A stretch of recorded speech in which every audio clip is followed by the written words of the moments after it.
ሀይ እንዴት ናችሁ? ሀሴት ደረጀ ነኝ። ዛሬ በቃሊቲ ሁለተኛ ደረጃ ትምህርት ቤት ተገኝቼ ከልጆች ጋር የነበረኝን አጭር ቆይታ ተጋበዙ። ይሄ የዩኤንኤፍፒኤ ዲግኒቲ ኪት ይባላል። ውስጡ ምን ያለ ይመስላችኋል? የሴፍቲ እቃዎች ጊፍት ይመስለኛል። ንጽህና መጠበቂያ። ጥሩ ነው የገመታችሁ። እቺ ምን ትመስላችኋለች? ሴቶች ንጽህና መጠበቂያ የጨርቅ ሞዴስ። ትክክል ናችሁ። የሴቶች የንጽህና መጠበቂያ ሆኖ ግን ጨርቅ ነው እና ደግመን መጠቀም እንችላለን። ከዛም አንደርዌሮች አሉ። ይህ ስለምን የሚጠቅም ይመስላችኋል? ያው ፓንት አንዱ ለሴት ልጅ የንጽህና መጠበቂያ ነው። ስለዚህ ያስፈልጋል ብዬ አስባለሁ። አብሮ ከኪቱ ጋር የሚመጣ ስንሰጣቸው የሚደረግበትንም አብረን እንሰጣለን። ለምን ሁሉም ከተማ ውስጥ እንዳለው አክሰሰብል አይደለም። ሌላ ቦታ ወደ ገጠር አካባቢ ስንሄድ በጣም ከባድ ነው ለነሱ ፓንት ማግኘት። ሲጋራ ፊሽካ አለ። ፊሽካው ለምን የሚጠቅም ይመስላችኋል?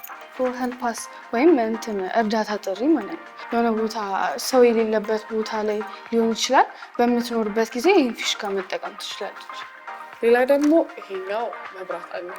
ዲግኒቲ ኪቱ ያመጣው ሪዩዝብል ሳኒታሪ ፓዱን ደግሞ የምንጠብቅበት የንጽህና መጠበቂያዎቻችን አለ አይደለ?